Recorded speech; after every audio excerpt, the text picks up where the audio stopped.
وسلموا تسليما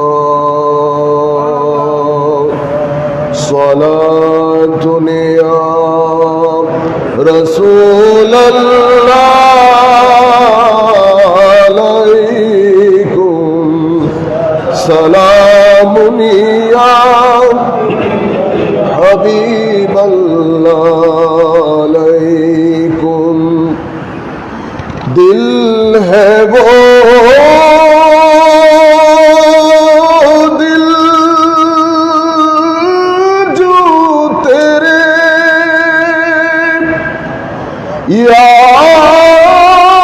यादों से मामूर रहा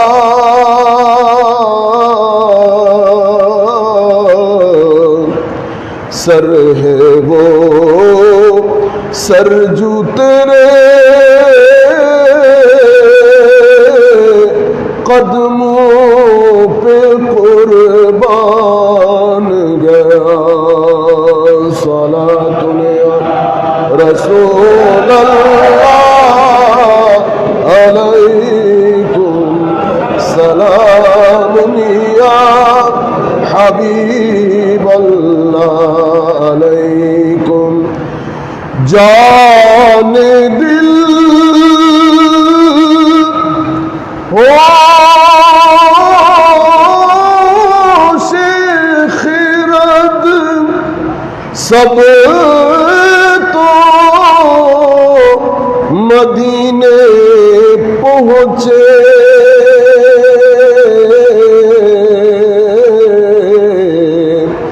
तुम नहीं चलते रज़ा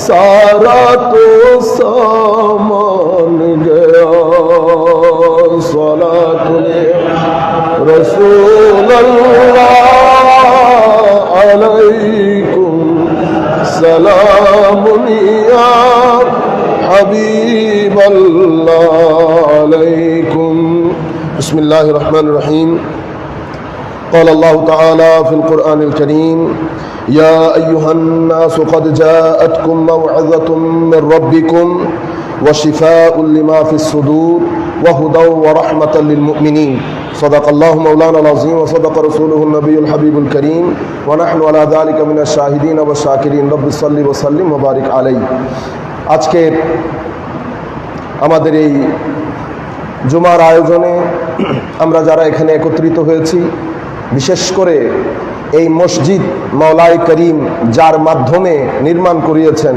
এবং এই খিদমত মাওলাই করিম যার কাছ থেকে নিয়েছেন আমাদের সকলের শ্রদ্ধার আমাদের প্রাণের স্পন্দন আমাদের শ্রদ্ধেয় মিজান আঙ্কেল এবং আপনারা যারা এখানে উপস্থিত হয়েছেন অনলাইনের মাধ্যমে যারা আমাদের সাথে যুক্ত হয়েছেন আমরা সকলের প্রতি সশ্রদ্ধ সালাম রাখছি আসসালামু আলাইকুম ওয়া রাহমাতুল্লাহি তাআলা ওয়া বারাকাতুহু আমাদের হাতে যেহেতু সময় অত্যন্ত সংক্ষিপ্ত আপনারা দূর দূরান্ত থেকে এসেছেন আমরা আমাদের গতকালের বক্তব্যের শেষ কনক্লুশন বলতে পারেন সেটা আমি আপনাদের সামনে আজকে উপস্থাপন করব এখানে অনেক বিষয় আমরা ইগনোর করে যাব কারণ যে বিষয়গুলো ইগনোর করে যাব অনেক কমন জিনিস ইগনোর করা মানে হচ্ছে ইতোপূর্বে আমি আমার বক্তব্যের মধ্যে বিষয়গুলো মেনশন করেছি সম্মানিত উপস্থিতি আমি চলতে চলতে হঠাৎ করে এখন আমার মাথায় আসলো ফ্রান্সের একজন বিখ্যাত স্কলার তার নাম ডক্টর জোফরে উনি একটা বই লিখেছেন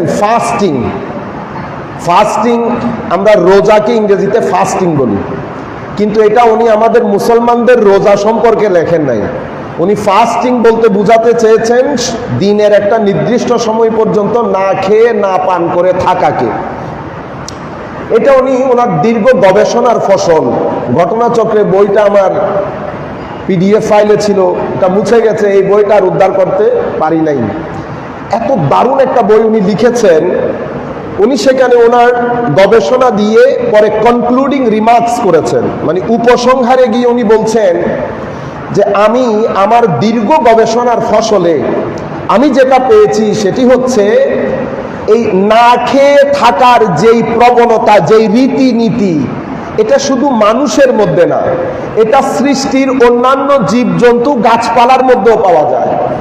উনি বলছেন আজীব বিষয় হচ্ছে না খেয়ে থাকার কারণে না কখনো কোনো গাছ মারা যায়, না কখনো কোনো জীবজন্তু মারা যান। এখানে উনি একটা টার্ম বলেছেন, আপনারা জানেন বিষয়টা, হাইবারনেশন। হাইবারনেশন হচ্ছে ওই বরফ আবৃত দেশে যেখানে বরফ বাড়ি হয় অতিরিক্ত, তো বরফ যখন পড়ে 2-3 মাস পর্যন্ত বরফ পড়ে, স্বাভাবিকভাবে পশু পাখি খাওয়া দাওয়া পাবে কোত্থেকে, আপনার 5-6 ফিট তো বরফই থাকে। তো সাপ আরো বিভিন্ন জীবজন্তু পাহাড়ের উপরে গর্তে শুয়ে পড়ে। এই যে দীর্ঘদিন কখনো কখনো শুয়ে পড়ে 1 মাস ঘুমের মধ্যে থাকেন, কখনো 2 মাস, কখনো 3 মাস পর্যন্ত ঘুমের ভিতরে থাকেন, এটাকে হাইবারনেশন বলে। আপনারা গুগল করলেও পাবেন।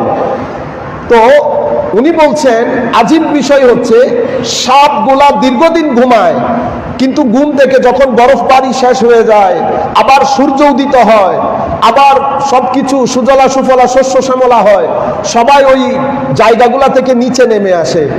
উনি বলছেন আজীব বিষয় হচ্ছে খিদার কারণে কোনো জন্তু মারা যান না, বরং নব যৌবন নিয়ে তারা আবার পৃথিবীর জীবন যাপন করা শুরু করে।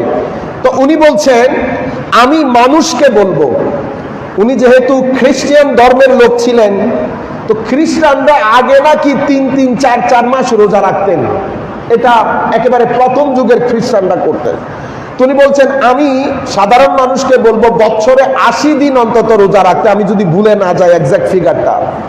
তো বলে যে রোজা রাখার কারণে যেটা হবে 7 উইকস, রোজা রাখার কারণে যেটা হবে, উনি বলছেন প্রায় 80 ধরনের অসুস্থতা, সিকনেস, ডিজিজেস এমন আছে যেই সিকনেস ডিজিজেস গুলা থেকে আপনি কোনো ওষুধপত্র সেবন করা ছাড়া আপনি আরোগ্য লাভ করবেন শুধুমাত্র না খেয়ে থাকার কারণে।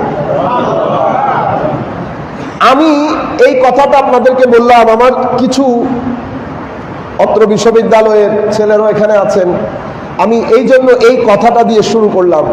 সম্মানিত উপস্থিতি, মাওলাই করিম আমাদের হেদায়েতের জন্য আল্লাহ রাব্বুল আলামিন আমাদেরকে আলো তথা নূরের 3টা ঝর্ণা দ্বারা আল্লাহ আমাদেরকে দান করেছেন।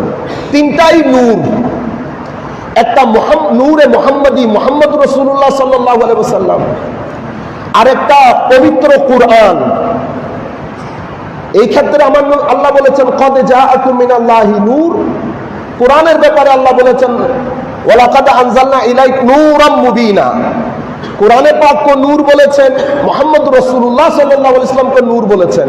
আরেকটা নূর আল্লাহ আমাদের ভিতরে দান করেছেন, সেটা আকল, বিবেক, বুদ্ধি, জ্ঞান, ব্রেইন, যেটা আপনি বলেন। তাইলে 3 ধরনের নূর আল্লাহ রাব্বুল আলামিন আমাদেরকে দান করেছেন। 3 ধরনের নূরের প্রয়োজন কেন হলো? সম্মানিত উপস্থিতি আমার ভাইরা, আমাদের এখানে আমাদের দুনিয়া 2টা, দুনিয়া বলতে আমি এই দুনিয়ার কথা বলছি না, আমাদের থাকার জায়গা 2টা। একটাকে আমরা ফিজিক্যাল ওয়ার্ল্ড বলি, আরেকটাকে আমরা মেটাফিজিক্যাল ওয়ার্ল্ড বলি। একটা পর্দার বাইরে, আরেকটা পর্দার অন্তরালে। পর্দার বাইরের যে বিষয়, সেই বিষয়গুলোর জন্য আমাদের অন্য কোনো কিছুর প্রয়োজন হয় না। মাওলাই করিম আমাদেরকে যে বিবেক, বুদ্ধি, ব্রেইন দিয়েছেন, এটা দিয়ে আমরা অনেক দূর যেতে পারি। অলরেডি আমরা অনেক দূর চলে গেছি। আপনি দেখেন পৃথিবীতে কিছু সৃষ্টি আল্লাহর এমন আছে যারা বাড়েও না, নাড়াচাড়াও করতে পারে না। পাথর অনেক শক্ত, কঠিন, রক যেটাকে আপনারা বলেন, নাড়াচাড়াও করে না, আবার বাড়েও না। কিছু সৃষ্টি এমন আছে যারা মুভ করে, মানে বাড়ে, যেমন গাছপালা। গাছপালার বিষয় হচ্ছে মুভ করতে পারে না, কিন্তু বাড়তে পারে। আবার হাইওয়ান আছে, জীবজন্তু, তারা বাড়েও, মুভমেন্টও করে। কিন্তু এই 3টা জগৎ যদি আপনি দেখেন, এই 3 জগতের কোন জগতের মধ্যে কথাবার্তা হয় না, গবেষণা হয় না। মানুষ কোনো কিছুর মধ্যে ডেভেলপমেন্ট আনতে পারে না, চিন্তা চেতনা হয় না। শুধুমাত্র ইনসান, যাদেরকে আল্লাহ আকল দান করেছেন, তারা বাড়ে, মুভ করে, ডেভেলপ করে। আপনি যদি ময়না পাখির বাসা দেখেন, সেই যুগ যুগ ধরে ময়না পাখির বাসার ধাঁচ, আকৃতি, প্রকৃতি, গঠন কোনো পরিবর্তন হয় নাই।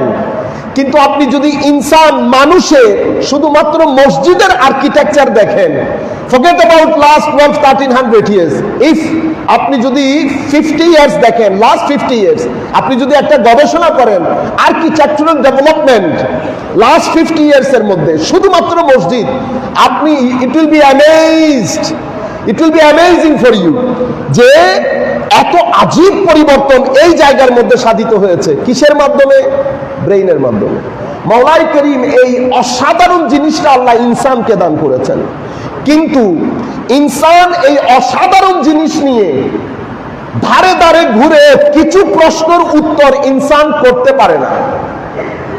ইনসান নিজেকে নিজে দেখে, হার্ট সার্জারি করে, অপারেশন করে, আরেকটা হার্ট লাগায়, কিন্তু কি জিনিস বের হয়ে গেলে মানুষ মরে যায়, আমি বলি মারা গেছে, ডেথ বলি, এবং যেটা বের হয়ে গেছে হাউ ইট লুকস লাইক আমরা জানি না। কিন্তু এবং কিছু মৃত্যুর সময় এমন হয় যে আমাদের কোনো কিছু বলার থাকে না, আমরা শুধু বলি সুইচ অফ ডেথ, মানে একজন সুইচ অফ করে দিয়েছে, নিচে এই ব্যক্তি পড়ে গেছে।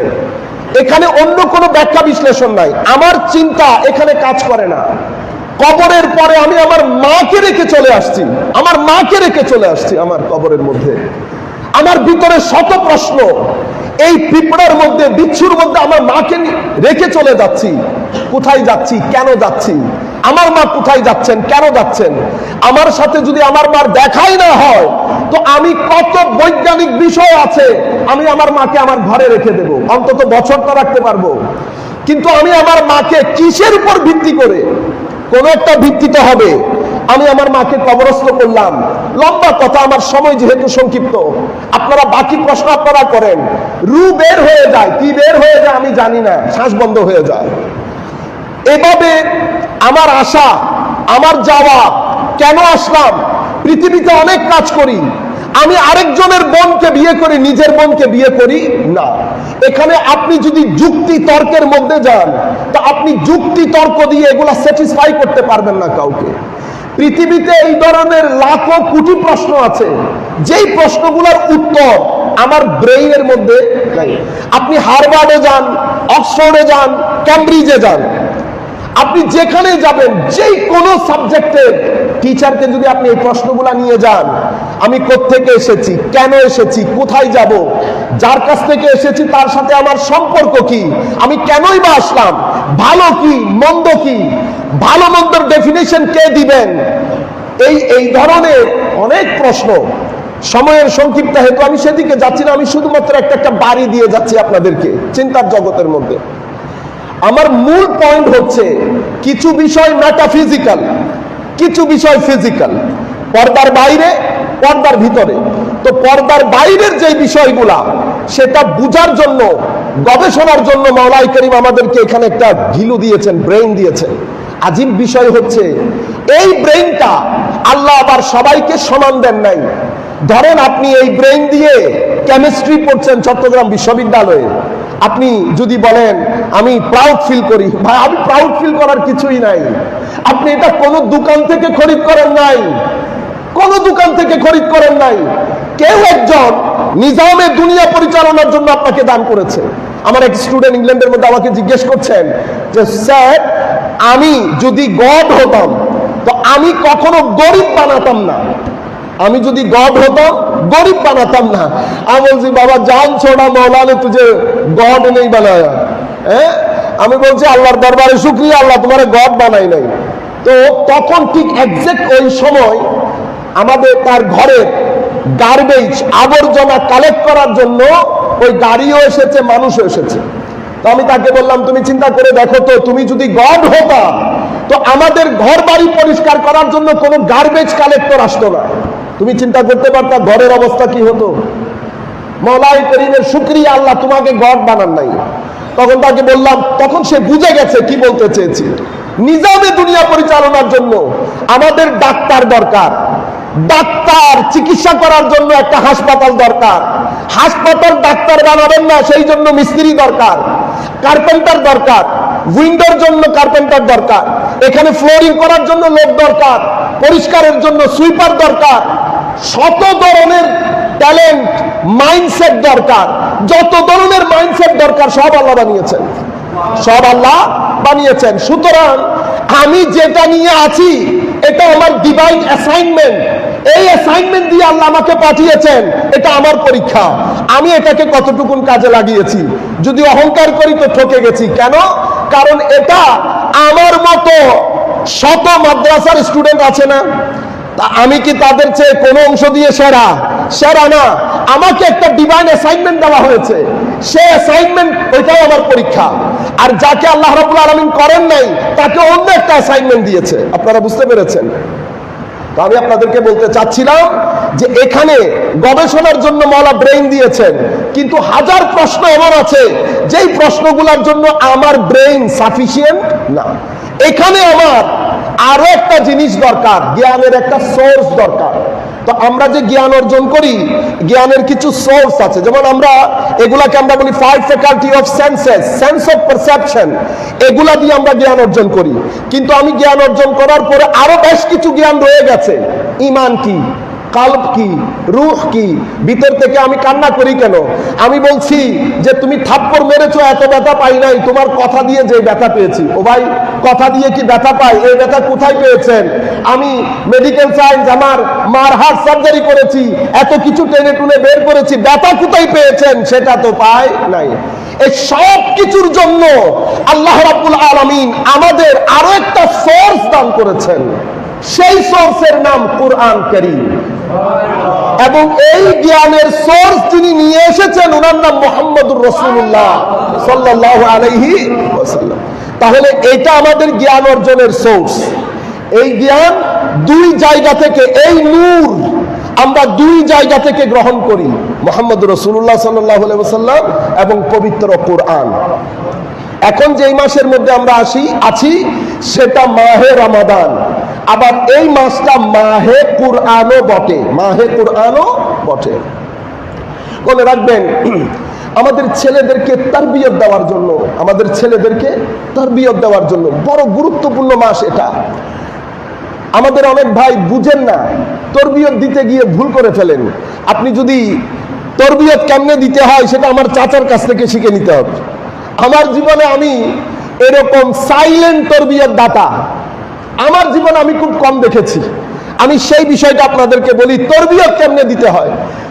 আমরা করি কি, এই করো, এই কাও, এটা তোমার চাচা, সালাম দাও, সালাম দাও না, এগুলা তরবিয়ত না। আমার ভিতরে আল্লাহ কিছু সেটিং দিয়েছেন, রূহ দিয়েছেন, কালব দিয়েছেন, নফস দিয়েছেন। আমার ভিতরের জগতের মধ্যে এই যে সেটিং দিয়েছেন আল্লাহ, কিছু ডিভাইস, এই পুরা সেটিংটাকে প্রপারলি ইস্তেমাল করা, প্রপারলি ব্যবহার করা শিখিয়ে দেওয়ার যে ধরন, সেই ধরনকে তরবিয়ত বলে। অর্থাৎ আমি একজন রেসপন্সিবল পারসন, আমার ছেলেকে যখন আমি তরবিয়ত দিচ্ছি, আমার ছেলের ভিতরে এই তিনটা ডিভাইস কাজ করছে। আমি কিছু জিনিস করে দেখাবো এবং কিছু জিনিসের জন্য ঘরে একটা পরিবেশ সৃষ্টি করব। হুজুর গৌসুল আজম আব্দুল কাদের জিলানী রাদিয়াল্লাহু তাআলা আনহু দুনিয়াতে যখন আসলেন কি দেখেছেন? উনি দুনিয়াতে আসতেই দেখেছেন পৃথিবীর সকল মানুষ যখন ঘুমে, যখন পৃথিবীর সমস্ত ঘরের আলো বন্ধ হয়ে যায়, আমার ঘরের আলো জ্বলে উঠে। সমস্ত মানুষ ঘুমিয়ে যায়, আমার মা বাবা উঠে যায়। সমস্ত মানুষ মারা গেলে, কেউ মারা গেলে কান্না করে, আমার মা বাবা জায়নামাজে বসে ঘন্টার পর ঘন্টা কান্না করে। এটা এই তরবিয়তের শুরু। সেন্স অফ পারসেপশন, চোখ দিয়ে দেখছেন, ব্রেইনের মধ্যে কাজ শুরু হয়ে গেছে, আপনি কিছু জিনিস রিসিভ করছেন। এর পরবর্তীতে আমি দেখলাম আমার ঘর থেকে কোনো মানুষ খালি হাতে ফেরত যায় না। আমি দেখলাম আমার মা বাবা একজন আরেকজনের সাথে উচ্চ স্বরে কথা বলে না, তুই তুকারি করে না।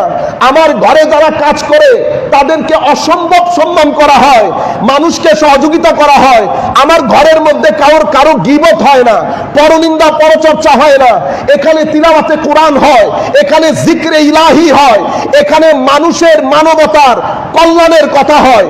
এই পরিবেশের মধ্যে একদিকে রক্তের দিক থেকে রক্তে মুহাম্মাদি, আমার নবী সাল্লাল্লাহু আলাইহি ওয়াসাল্লামের রক্তের ধারক, তো ভিতরের অবকাঠামোগত দিক থেকে আমার নবীর রক্তকে ধারণ করে, আর দুনিয়াতে আসার পর যেই চাল চলন দেখেছে সেটা আমার নবীর আখলাকের একটা ঝলক। দুই জিনিস যখন একসাথে হয়েছে, 18 বছরের আব্দুল কাদের জিলানীর চোখের মধ্যে যখন ডাকাত পড়েছে, আমরা বলি না, আমরা বলি কি উনি সত্য কথা বলেছেন, তো সেই কারণে ডাকাত ইসলাম কবুল করেছে। আমার ভাইরা, সত্য কথা আলবত বলেছেন। আপনি যেই দিকে গিয়েছেন সুফিয়ায়ে কেরাম সেই দিকে যান নাই। আপনি যখন চোখ, নাক, কান, গলা তাবৎ বিষয়গুলাকে মওলায়ে কারীমের জিকিরের জন্য, আমার আল্লাহর তাকওয়া পরহেজগারির জন্য, ইখলাসের জন্য, ইশকের জন্য, খৌফের জন্য, খাশিয়াতের জন্য যখন বান্দা জমিনের মধ্যে চলে, বারবার আরশে খুদাবন্দির দিকে তাকিয়ে থাকে, আমার আল্লাহ হঠাৎ করে সিনার মধ্যে নূরে খুদাবন্দি, তাজাল্লিয়াতে খুদাবন্দি সেই সিনার মধ্যে ঝর্ণা ধারার মতো প্রবাহিত করে দেয়। যখন সেই সিনার মধ্যে নূরে এবং তাজাল্লিয়াতে খুদাবন্দি ঝর্ণা ধারার মতো প্রবাহিত হতে থাকে, এই দৃষ্টি যেই সিনার মধ্যে পড়ে সেই সিনাকে বিদীর্ণ করে দিয়ে চলে যায়। ডাকাতের ওই ছেলে যখন এসে হুজুর গৌসুল আজমকে জিজ্ঞেস করেছে, সত্য কথা আলবত বলেছে, নজর যখন ওই ডাকাতের সিনার উপর পড়েছে তার সিনা বিদীর্ণ হয়ে গেছে। সেই গেছে সর্দারের কাছে বলতে, হুজুর দেখেছি মানুষ আজীব, এটা তো দেখি। উনি বলতে পারছেন না, ব্যাখ্যা বিশ্লেষণ দিতে পারছেন না, কেন? ভিতরের মধ্যে বিপ্লব সৃষ্টি হয়ে গেছে। অতঃপর ডাকাতের এই অবস্থা দেখে উনি নিজে আসলেন। নিজে আসার সময় উনি আসছেন, হুজুর গৌসুল আজম তাওয়াজ্জুহে খুদাবন্দি দিয়েছেন, উনি আস্তে আস্তে সিনা বিদীর্ণ হয়ে গেছে। আমার ভাইয়েরা, এই সব কিছু আল্লাহু আকবার, আল্লাহ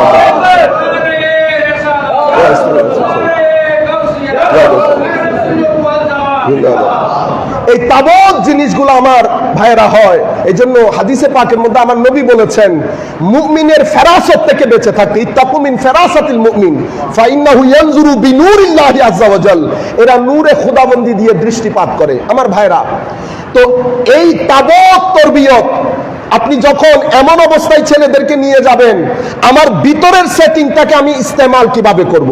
আমাকে যে একটা রেসপন্সিবিলিটি দেওয়া হয়েছে, আমার যে ইচ্ছা শক্তি দেওয়া হয়েছে, আমি কি লোভের দিকে যাব না আমার হকের দিকে যাব, আমি শ্লীলতার দিকে যাব না অশ্লীলতার দিকে যাব। আপনি তরবিয়ত দিয়ে 13 বছরের ছেলেকে এই আন্দাজে পৌঁছাইতে হবে যখন সে বুঝতে পারবে আমি কোন কাজটা করা প্রয়োজন। যদি এর বাইরে শ্লীলতা থেকে অশ্লীলতার দিকে চলে যায়, তো ডেফিনেটলি তার ইনার সেলফ থেকে একটা প্রটেস্ট হইতে হবে, যেটাকে আমরা বলতে পারি ইনার প্রটেস্ট। ইনার প্রটেস্ট মানে কমফোর্ট ফিল করছি না, দূর এটা কি করলাম, কেন এই রিকশাওয়ালার মুখে একটা থাপ্পড় দিয়ে দিলাম। এই যে থাপ্পড় তো দিয়ে দিয়েছেন, দিস ইজ ইওর অ্যাকশন। আপনি যখন ঘরে আসতেছেন, আপনি ভিতর থেকে যদি প্রটেস্ট ফিল না করেন, আনকমফোর্ট ফিল না করেন, তো আপনার ভিতর আর হাইওয়ানের ভিতরের মধ্যে কোনো ফারাক রইল না। ইনসান তো তাকে বলে যে ব্যক্তি হাতের ব্যবহারের মধ্যে যদি ভুল করে, ইনার প্রটেস্ট হতে হবে। চোখের ব্যবহারের মধ্যে যদি ভুল হয়, চোখ যেই কারণে দেওয়া হয়েছে, ফেসবুক, টুইটার, ইউটিউব, আপনারা যুবকরা বুঝে যান, আমরা যেই কারণে ইউজ করছি, ভিতরে যদি ইনার প্রটেস্ট না হয়, তাহলে বুঝতে হবে তরবিয়ত হয় নাই। তরবিয়ত হচ্ছে সেটিং গুলাকে প্রপারলি ইউজ করব, যদি মিস ইউজ হয় একটা ইনার প্রটেস্ট হবে, এটাকে তরবিয়ত বলে। এটা প্রথম জিম্মাদারি মা বাবার, অতঃপর শিক্ষা প্রতিষ্ঠান, আর কিছু জিম্মাদারি এবং কিছু কাজ উলামায়ে রব্বানির মাধ্যমে হয়। এই যে হুজুর গৌসুল আজম যে কাজ করেছেন, ওই তাওয়াজ্জু, এটা নসল দর নসল উলামায়ে রব্বানির মাধ্যমে পৃথিবীতে ছড়িয়ে ছিটিয়ে পড়েছে।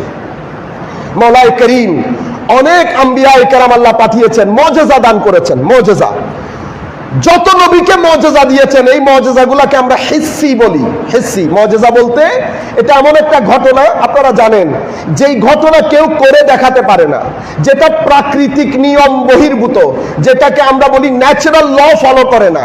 আগুনের ন্যাচারাল ল হচ্ছে পুড়িয়ে ফেলা, আগুন যদি না পুড়ে মুজিজা হয়ে গেছে। এটাকে মুজিজা বলে। আল্লাহ অসংখ্য আম্বিয়া ইকরামকে মুজিজা দিয়েছেন। মুসা আলাইহিস সালাম বলেন, ঈসা আলাইহিস সালাম বলেন, যার যার যুগের চাহিদা অনুযায়ী, ডিমান্ড অনুযায়ী আল্লাহ ওই মুজিজা দান করেছেন। এগুলা হিসি মুজিজা। যেমন হযরতে মুসা আলাইহিস সালাম লাঠি ফেলেছেন, সাপ হয়ে গেছে। এই মুজিজাটা আমাদের জন্য কিন্তু মুজিজা না। এই মুজিজাটা যারা দেখেছে তাদের জন্য মুজিজা। এই জন্য এগুলাকে আমরা আরবিতে বলি হিসি। সেন্স দিয়ে যারা দেখেছে, তারা বুঝেছে, আমরা শুনেছি। আমরা নবী হিসেবে আলবত বিশ্বাস করি, যেহেতু কোরআনে পাকের মধ্যে এসছে। আমাদের জন্য তো বিশ্বাস না করলে আমরা কাফের হয়ে যাব। কিন্তু আপনি হার্ভার্ড বিশ্ববিদ্যালয়ে আমি যদি যাই, আমি এটাকে মুজিজা হিসেবে দেখাতে পারবো না। কেন? উনি বলবেন এটা if you believe in Moses, that's why this is mu'jiza or miracle for you. For me, as far as I am concerned, I do not consider it as mu'jiza. Show me something else. Knowledge. এখন আমি বললাম ঈসা আলাইহিস সালামের কথা, উনি বলছেন এটা হিসি জিনিস, যখন সংগঠিত হয়েছে তখন মুজিজা। এখন আমি এটা বিশ্বাস করি না। আমার নবীকে আল্লাহ দুই ধরনের মুজিজা দিয়েছেন, হিসি, মানবী। হিসি ইশারা করেছে চন্দ্র দ্বিখণ্ডিত হয়ে গেছে, ইশারা করেছে গাছ এসে আমার নবীর দরবারে আসে, আমার নবীকে দেখে উট সিজদায় পড়েছে, এগুলা হিসি। যারা দেখেছেন মুজিজা। আমরা আমার নবীর গোলাম হিসেবে আমরা বিশ্বাস করি, কিন্তু আরেকজন বিশ্বাস করবে না। আমার কাছে আজীব বিষয় হচ্ছে, আল্লাহর নবীকে আল্লাহ কোরআনের আকৃতিতে আরো একটা মুজিজা দান করেছেন, এবং এমন একটা মুজিজা যেই দিন নাজিল হয়েছে সেদিনও মুজিজা। আজকের দিনে যখন আমি হার্ভার্ডে গিয়ে টেবিলের মধ্যে দিয়ে বললাম মুজিজা, পারলে ঠেকান, পারলে ঠেকান, আজকের দিনও মুজিজা, হার্ভার্ডের টেবিলেও মুজিজা, কিয়ামত পর্যন্ত মুজিজা। সেই কারণে রুয়ে জমিনের মধ্যে একমাত্র কিতাব, যেই কিতাব শুরু দিয়েই বলছে জালিকাল কিতাব, আল কিতাব মানে a comprehensive book। এটা মাঝখানে রেখে এখানে যত বিষয় আসলে বর্ণিত হয়েছে, চাই বিজ্ঞান হোক, সমাজের কোনো বিষয় হোক, আইনের কোনো বিষয় হোক, মোরালিটির কোনো বিষয় হোক, এথিক্স হোক, ভাষা শৈলী হোক, বালাগাত ফাসাহাত হোক, যেই চ্যানেল দিয়ে আপনি ঢুকবেন, আল্লাহ বলছে জালিকাল কিতাব, এটা একটা পরিপূর্ণ কিতাব। আপনি পৃথিবীর গ্রন্থের মধ্যে কেমিস্ট্রিতে কেমিস্ট্রি বিষয় আলোচিত হয়, ফিজিক্সে ফিজিক্সের বিষয় আলোচিত হয়। কোন ফিজিক্সের বই কিনে আপনি ইকোনমিক্স শিখতে পারবেন না, কিন্তু এটাকে বলা হয়েছে আল কিতাব। এটাকে আপনি আমার শ্রদ্ধাভাজন উস্তাদ হুজুর সৈয়দি শাইখুল ইসলাম ডক্টর তাহরুল কাদরি কিছুদিন আগে উনি একটা গ্রন্থ রচনা করেছেন, এনসাইক্লোপিডিয়া অফ কুরআনিক নলেজ। 7-8 খণ্ডের কিতাব তুর্কি থেকে ছাপানো হয়েছে। সেখানে উনি 24,000 জ্ঞান, কত 24,000 জ্ঞানকে কোরআনের আয়াত দিয়ে প্রমাণিত করেছে। 1-2 না, 24,000 জ্ঞান। তাহলে 24,000 জ্ঞানের জন্য কোরআন মুজিজা। আপনি যে দিক থেকে ঢুকবেন মুজিজা। আর কি বলছে? লা রাইবা ফি। আমেরিকার একজন দার্শনিক বলছেন, আমি এটা পড়ার পর আমার বুঝে আসছে না শুরুতে কেমনে এটা বলে দেওয়া হয় লা রাইবা ফি। এই কিতাবের মধ্যে কোনো সংশয় নাই, আপনি যেই চ্যানেল দিয়ে ঢুকেন না কেন। আমি আপনাদেরকে বলতে চাচ্ছিলাম, তো এখন মুজিজা কেন মুজিজা আমি যখন রাখলাম, তো ওনাকে বলছি আমি এটা দারুণ একটা স্টাডি। মাদ্রাসার ছেলেদেরকে আমি অনুরোধ করব, আপনারা এজাজুল কোরআন গুগলের মধ্যে যদি লিখে দেন, এজাজুল কোরআনের অনেক কিতাব আপনারা পাবেন। আল্লাহর ওয়াস্তে একটু পড়তে হবে। আমরা পড়ালেখাও কমিয়ে দিয়েছি, সিজদা দেওয়াও কমিয়ে দিয়েছি। এই দিন দুইটা গাড়ির মাধ্যমে চলে, চাকা দুইটা, ইলম নলেজ এবং সিজদা। সিজদা না দিলে আখলাক গঠিত হয় না। মনে রাখবেন, যেই জাতি পৃথিবীতে যখন বড় হয়েছে, দুইটা জিনিসের বলে বলিয়ান হয়েছে, সভ্যতা গড়েছে, নেতৃত্ব দিয়েছে, জ্ঞান এবং চরিত্র। আপনি জ্ঞান এবং চরিত্র ছেড়ে দিয়ে যদি আপনি চান আপনি বড় হবেন, এই মহালাস আপনি পারবেন না। যেই কোনো ধরনের জ্ঞান, আমরা জ্ঞান এবং চরিত্র দুটাই হারিয়ে বসে আছি। আমাদের মিম্বর থেকে আমরা সেই জিনিসগুলো মানুষ পর্যন্ত পৌঁছাইতে পারছি না। আপনি দেখেন এই কিতাব, আমি ওনাকে বললাম যে এটার প্রথম ভাষা হচ্ছে আরবি। এখন ভাষাগতভাবে কোরআন কেন মুজিজা, এটা আরবির ভাষাভাষী বলতেই বুঝবে। আমি যদি শুধু তার কাছে সূরা ফাতিহা পড়ি, সে চোখ বন্ধ করে বলবে এটা কোনো মানুষের হতে পারে না, এটা কোনো মানুষের হতে পারে না। ভাষাগত দিক থেকে সাধারণ মানুষ বোঝার জন্য একটা কথা বলবো শুধু, পৃথিবীতে বর্তমানে যে কয়েকটা ভাষা আছে, 3000 হোক, 4000 হোক, 4200 হোক, সকল ভাষার মধ্যে পরিবর্তন এসেছে, সকল ভাষা পরিবর্তন হয়েছে। আপনি হিন্দি ভাষায় যান, উর্দু ভাষাতে যান, ইভেন ইংরেজি ভাষা, চৌসারিয়ান ইংলিশ 3 থেকে 350 বছরের আজীব পরিবর্তন সাধন হয়েছে। চৌসারিয়ান ইংলিশ বোঝার লোক বর্তমানে অক্সফোর্ডেও নাই। আমি শুনেছি 2007 থেকে 10 পর্যন্ত নাকি 3 জন প্রফেসর এমন ছিলেন যারা চৌসারিয়ান ইংলিশ 350 বছর হয় না, এখনো 400 বছর করে নেন, মানে 400 বছর আগের ইংরেজি বুঝার প্রফেসর বর্তমান এই সমাজে নাই। উর্দুর দিকে যান, আল্লামা ইকবাল বুঝার লোক পাকিস্তানি স্কলারদের মধ্যে আপনি খুব কম পাবেন। 3 সপ্তাহ আগে একজন লোক মারা গেছে, এই পৃথিবীতে একটা ভাষা শুধু উনি জানতেন, আর কেউ জানতেন না। আমি আপনাদেরকে বুঝাতে চাচ্ছি সকল ভাষার মধ্যে পরিবর্তন হয়েছে। আপনি আমাদের বাংলা ভাষায় দেখছেন না কি পরিমাণ পরিবর্তন হয়ে গেছে। আমাদের যারা 60-50-এর দশকে ম্যাট্রিক পাস করেছেন, ওনাদের কাছে যখন আমরা চিঠি বাংলাতে নিয়ে যাই, ওনারা দেখেন আর হাসেন, পারে না ছিঁড়ে ফেলে দিতে, কারণ ওনাদের দৃষ্টিতে এটা আবর্জনা, আমার দৃষ্টিতে এটা বাংলা ভাষা। এই পরিমাণ পরিবর্তন রুয়ে জমিনের মধ্যে একমাত্র ভাষা যেটার মধ্যে কোনো পরিবর্তনই আসে নাই, কোন ভাষা? আরবি ভাষা। আমার নবী যদি কাশ আজকে দুনিয়ার হায়াতের মধ্যে থাকতেন, আমার নবী যদি এখানে আসতেন, হায় হায় হায়, আমার নবী যদি আসতেন, আমার নবী যদি দাঁড়িয়ে আমাদেরকে খেতাবত করতেন, আল্লাহর ইজ্জতের কসম, যারা আরবি জ্ঞান রাখে তারা আমার নবীর শুরু থেকে শেষ পর্যন্ত কথা সব বুঝতো। 300 বছর আগের চাউসার যদি ইংরেজিতে বলে আমি বুঝতেছি না, দাই সেলফ মাই সেলফ কে বুঝবে? আপনি বুঝবেন।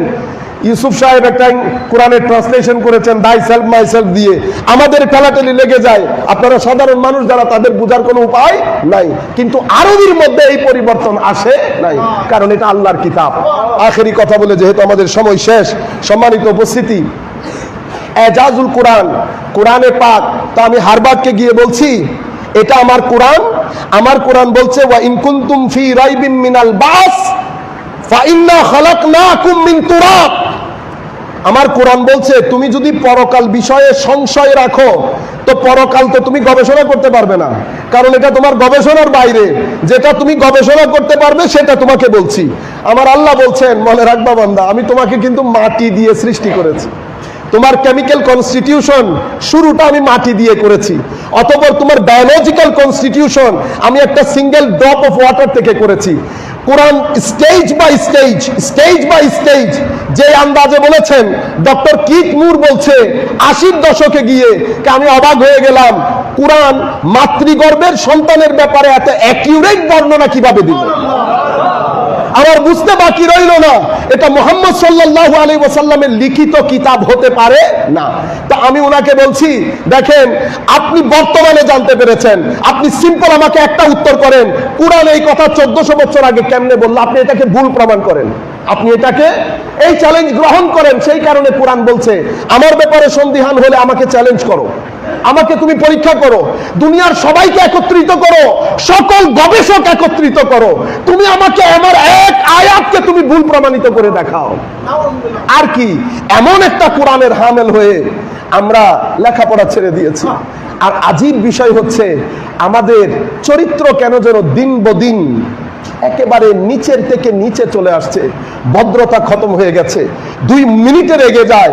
এমনিতে আমি দেখছেন না পায়জামা কত কিছু, এই বাইরে গিয়ে একজন রিক্সা ড্রাইভারের সাথে ভাড়ার একটু মতের অমিল হলে তুই তুকারি, অতপর আরো কত কিছু করি।